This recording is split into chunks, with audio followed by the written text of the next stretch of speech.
Nga 1 tetori pensionistët do të kenë më shumë para në xhep. Sipas vendimit të qeverisë, mbi 721.000 përfitues do të përfshihen në indeksin e 2.5%, i cili llogaritet çdo vit në bazë të shportës së madrave dhe rritjes së çmimeve të konsumit. Nga kjo rritje, mbi 630.000 pensionistë në zonat urbane dhe rreth 91.000 në zonat rurale do të kompensohen për shtrejtësimin e kostove të jetesës. Konkretisht, një pensionist në zonat urbane që merr mesatërisht 19.609 lekë pas indeksimit do të përfitojë rreth 490 lekë më shumë në muaj, ndërsa për pensionistët në zonat rurale me pensionin mesatar prej 11.878 lekësh, shtesa mujore do të jetë 296 lekë.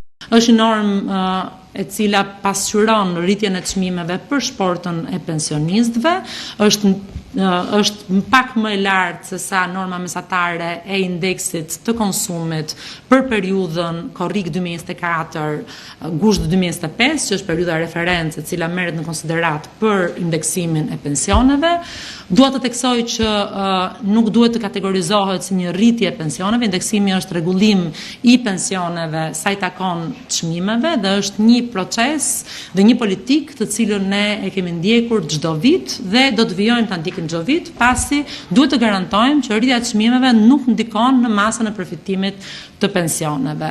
Rritja do të përfshi pensionet e pleqërisë, invaliditetin dhe ato familjare, duke i kushtuar buxhetit të sigurimeve shoqërore 1.140 milion lekë. Kjo shtesë do të aplikohet edhe për qytetarët që dalin në pension duke filluar nga 1 tetori. Në konferencën e saj të parë si ministre e ekonomisë dhe inovacionit, Delina Ibrahimaj foli edhe për politikat e reja të qeverisë.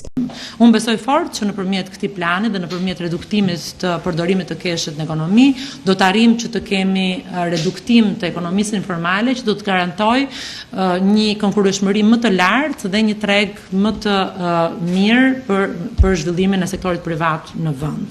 Ministra Ibrahimaj e konsideroi gjithashtu pozitive rritjen ekonomike prej 3.5% të këtij viti, duke theksuar se është mbështetur kryesisht nga rritja e pagave në administratë dhe aktivitetet e pasurive të paluajtshme.